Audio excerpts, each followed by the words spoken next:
ಇಂದು ಜನವರಿ 23ನೇ ತಾರೀಕು. ಇಂದಿನ ಭವಿಷ್ಯವನ್ನ ಎಲ್ಲ ರಾಶಿಗಳು ತಿಳ್ಕೊಳ್ಳೋಣ. ಮೇಷರಾಶಿಯವರಿಗೆ ಇದು ಬಹಳ ಅನುಕೂಲಕರವಾದಂತಹ ದಿವಸ. ನಿಮ್ಮ ಪ್ರೀತಿ ಪಾತ್ರರಿಂದ ಹೆಚ್ಚಾಗಿ ನಿಮಗೆ ಅಕ್ಕರೆ ಇತ್ಯಾದಿಗಳು ಪ್ರಾಪ್ತಿಯಾಗುವುದರಿಂದ ಮನಸ್ಸಿನಲ್ಲಿ ನೆಮ್ಮದಿ, ಜೀವನದಲ್ಲಿ ಸಾರ್ಥಕತೆ ಇಂದು ಮೂಡುತ್ತೆ. ವೃಷಭ ರಾಶಿಯವರಿಗೆ ಇಂದು ಸ್ವಲ್ಪ ಶತ್ರು ಬಾಧೆ ಕಾಣುತ್ತೆ. ನಿಮ್ಮ ಶತ್ರುಗಳು ತಮ್ಮದೇ ನಡಿಬೇಕು ಅನ್ನುವಂತಹ ಒಂದು ಧೋರಣೆಯಿಂದ ನಿಮ್ಮನ್ನ ಅಪ್ರೋಚ್ ಮಾಡ್ತಾರೆ. ನೀವು ಅದಕ್ಕೆ ವಿರೋಧವಾಗಿ ಹೇಳಿದರೆ ಮಿತ್ರರು ಶತ್ರುಗಳಾಗಿ ಬಿಡುವಂತಹ ಸಾಧ್ಯತೆಗಳಿರುತ್ತೆ. ಮಿಥುನ ರಾಶಿಯವರಿಗೆ ಇಂದು ಶುಭ ದಿನವೇ, ಆದರೆ ಸ್ವಲ್ಪ ಮನಸ್ಸಿಗೆ ಕಿರಿಕಿರಿ ಇರುವಂತಹ ಸಾಧ್ಯತೆ ಇರುತ್ತೆ. ಮುಖ್ಯವಾದಂತಹ ವಿಚಾರಗಳಲ್ಲಿ ಇಂದು ನಿರ್ಧಾರಗಳು ಬೇಡ. ಮನಸ್ಸಿಗೆ ಸಂಬಂಧಿಸಿದಂತಹ ಮತ್ತು ಭಾವನೆಗಳು ಮುಖ್ಯವಾಗಿರುವಂತಹ ವಿಚಾರಗಳಲ್ಲಿ ಇಂದು ಯಾವುದೇ ರೀತಿಯ ಕೆಲಸ ಕಾರ್ಯ ಬೇಡ. ಕರ್ಕ ರಾಶಿಯವರಿಗೆ ಇಂದು ಒಳ್ಳೆಯ ದಿನವೇ, ಆದರೆ ಅಮ್ಮನ ಆರೋಗ್ಯದಲ್ಲಿ ಸ್ವಲ್ಪ ಏರುಪೇರಾಗುತ್ತೆ. ಅಮ್ಮನ ಆರೋಗ್ಯದ ಬಗ್ಗೆ ಹೆಚ್ಚಿನ ಗಮನ ಕೊಡಬೇಕು. ಮಾನಸಿಕ ಸ್ಥಿತಿ ಕೂಡ ಅಷ್ಟೊಂದು ಅಮ್ಮಂದು ಚೆನ್ನಾಗಿರೋದ್ರಿಲ್ಲ. ಆಸ್ತಿ ಪಾಸ್ತಿ ವಿಚಾರ, ರಿಯಲ್ ಎಸ್ಟೇಟ್ ಇತ್ಯಾದಿಗಳಲ್ಲಿ ಇರೋರಿಗೆ ಎಲ್ಲರಿಗೂ ಜವಾಬ್ದಾರಿ ಅತಿ ಹೆಚ್ಚಾಗುತ್ತೆ.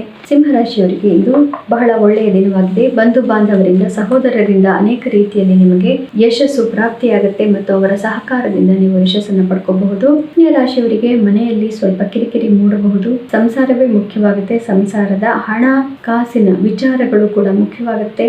ಮನೆಯಲ್ಲಿ ಸ್ವಲ್ಪ ಆರ್ಗ್ಯುಮೆಂಟ್ ಇತ್ಯಾದಿಗಳು ಆಗೋದಿಕ್ಕೆ ಬಿಡಬೇಡಿ. ಇದನ್ನು ಒಂದು ಮೀರಿದರೆ ನೀವು ಒಂದು ಮನೆಯಲ್ಲಿ ಸಂಸಾರದ ಸುಖವನ್ನ ಕಾಣಬಹುದು.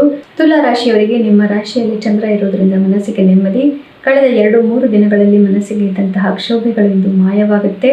ನೀವು ಏನನ್ನು ಬೇಕಾದರೂ ಸಾಧಿಸಬಹುದು. ನಾನು ಏನು ಬೇಕಾದರೂ ಮಾಡ್ತೀನಿ ಅನ್ನೋ ಪರಾಕ್ರಮ ಇಂದು ಬರುತ್ತೆ. ವೃಶ್ಚಿಕ ರಾಶಿಯವರಿಗೆ ನೀವು ಮನೆಯಲ್ಲೇ ಕುಳಿತು ಆರಾಮ ಮಾಡುವಂತಹ, ರೆಸ್ಟ್ ತಗೊಳ್ಳುವಂತಹ ದಿನ ಇದಾಗಿರುತ್ತೆ. ಒಂದು ತಿಂಗಳಿಂದ ಅನೇಕ ರೀತಿಯ ಚಟುವಟಿಕೆಗಳನ್ನ ಮಾಡ್ಕೋತಾ ಬರ್ತಾ ಇದ್ದೀರಿ. ಈಗ ಸ್ವಲ್ಪ ರೆಸ್ಟ್ ತಗೋಬೇಕು. ಧನು ರಾಶಿಯವರಿಗೆ ಬಹಳ ಒಳ್ಳೆಯ ದಿನ. ಇಷ್ಟಾರ್ಥ ಸಿದ್ಧಿ, ಮಿತ್ರರಿಂದ ಮನಸ್ಸಿಗೆ ನೆಮ್ಮದಿ. ನೀವು ಹೇಳಿದ್ದೆಲ್ಲವೂ ನಡೆಯುವಂತಹ 2 ದಿನಗಳು ಇದಾಗಿರುತ್ತೆ. ಆದ್ದರಿಂದ ಏನೇನು ಹೇಳಲಿಕ್ಕೆ ಹೋಗಬೇಡಿ. ಏನು ನಡೆಯಬೇಕು ಅದೆಲ್ಲವೂ ಸುಲಭವಾಗಿ ಸುಗಮವಾಗಿ ನಡೆಯುತ್ತೆ. ಮಕರ ರಾಶಿಯವರಿಗೆ ಬಹಳ ಪ್ರಶಸ್ತವಾದಂತಹ ದಿವಸ. ನಿಮಗೆ ಕಾರ್ಯಕ್ಷೇತ್ರದಲ್ಲಿ ಯಶಸ್ಸು, ಜವಾಬ್ದಾರಿ ಕೂಡ ಅತಿ ಹೆಚ್ಚಾಗುತ್ತೆ. ಬಹಳ ವಿನಮ್ರತೆಯಿಂದ, ಚಾಣಾಕ್ಷತನದಿಂದ ಮಾತಾಡಬೇಕು. ಕುಂಭರಾಶಿಯವರಿಗೆ ಭಾಗ್ಯ ಸ್ಥಾನದಲ್ಲಿ ಚಂದ್ರ ಬರೋದ್ರಿಂದ ಭಾಗ್ಯೋದಯವಾಗುತ್ತೆ. ಆದರೆ ನಮ್ರತೆ ಅವಶ್ಯಕ ಮತ್ತು ದೊಡ್ಡವರ ಆಶೀರ್ವಾದವನ್ನು ಪಡೆದುಕೊಂಡು ಮುಂದೆ ಹೋಗಿ. ದೊಡ್ಡವರ ಆಶೀರ್ವಾದ ಪಡೆಯೋದ್ರಿಂದ ಯಶಸ್ಸು ನಿಮಗೆ ಡಬಲ್ ಆಗುತ್ತೆ, ದ್ವಿಗುಣವಾಗುತ್ತೆ.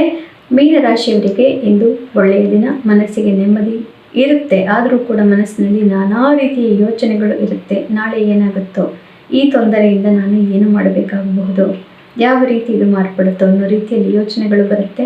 ಯಾವುದರ ವಿಷಯದ ಬಗ್ಗೆನೂ ತಲೆ ಕೆಡಿಸ್ಕೊಳ್ಳೋದು ಬೇಕಾಗಿಲ್ಲ. ಧ್ಯಾನಾದಿಗಳನ್ನು ಮಾಡೋದ್ರಿಂದ ಮನಸ್ಸನ್ನು ಬೇರೆ ಕಡೆ ನೀವು ಹರಿಬಿಡಬೇಕಾಗತ್ತೆ.